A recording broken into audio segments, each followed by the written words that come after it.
मेरी एक रात की डरावनी कहानी। गहरी रात की घनी अंधकार में एक गांव में एक तालाब था। वहां का माहौल अजीब था। लोग कहते थे कि उस तालाब में भूत होता है और रात में वहां अनोखी घटनाएं होती हैं। ये बात चर्चा का विषय बन गई थी और लोग रात में तालाब के पास जाने से डरते थे। एक रात एक युवक नाम विजय वहां आया। उसे ये सब बातें मजाक लगती थीं और वह चाहता था कि वह ये सब बातें खुद देखे। उसने अपने दोस्तों को बताया और उन्हें भी साथ लेने के लिए कहा। उनके दोस्त डरे हुए थे, लेकिन विजय ने उन्हें मनाया और सब रात के लिए तैयार हो गए। वे रात में तालाब के पास पहुंचे। रात बहुत अंधकारमय थी और वातावरण अजीब था। वे सब एक छोटे से बंद कमरे में बैठे और इंतजार करने लगे। समय बीतता गया लेकिन कुछ भी घटित नहीं हुआ। दोस्त डर गए और माफी मांगने लगे, लेकिन विजय अभी भी पूरी ईमानदारी के साथ इंतजार कर रहा था। थोड़ी देर बाद विजय ने तालाब के पानी में कुछ चमकते हुए दिखाई दिया। वह देखने के लिए वहां जा बैठा। जैसे ही वह पानी में नजदीक गया, एक बड़ा हाथ उठा और उसे पानी में धकेल दिया। विजय डर के मारे चिल्लाया और अपने दोस्त तो विजय डर के मारे चिल्लाने लगे और अपने दोस्तों को बुलाने के लिए भागने लगा।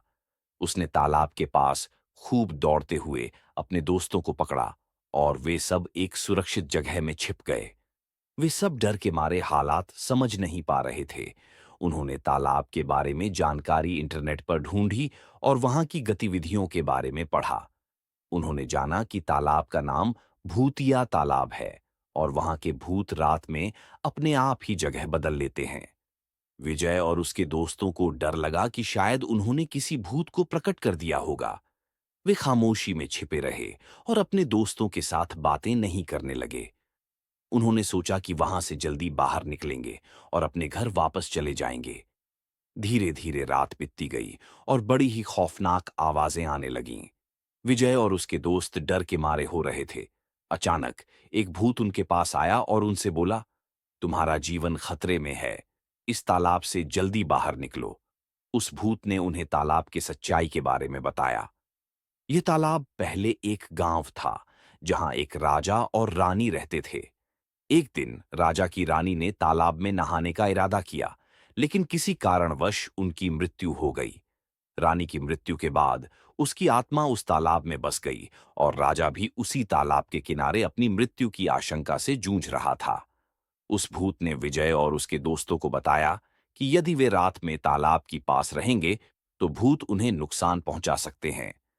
भूत ने कहा कि उन्हें तालाब से जल्दी बाहर निकलना चाहिए और किसी अच्छे बाबा या पंडित की मदद लेनी चाहिए, ताकि राजा और रानी की आत्माओं को शांति मिल सके। विजय और उसके दोस्तों ने भूत के कहे अनुसार किया और वे तालाब से जल्दी बाहर निकल गए। फिर वे अपने घर वापस चले गए और अगले दिन एक अच्छे बाबा के पास गए। उन्होंने बाबा से राजा और रानी की आत्माओं की शांति के लिए पूजा और हवन करवाया। बाद में विजय और उसके दोस्तों ने तालाब के बारे में यह सुना कि उसे पुराने गांव के लोगों ने तालाब का नाम भूतिया तालाब रखा है, क्योंकि रात में वहां भूत दिखाई देते हैं। विजय और उसके दोस्तों को यह जानकर हंसी आई कि वे भूतों से बचने के लिए डर के मारे तालाब से दौड़ रहे थे। इस अनुभव से विजय और उसके दोस्तों ने यह सीखा कि डर से भागने से पहले विचार करना चाहिए और सही जानकारी प्राप्त करनी चाहिए,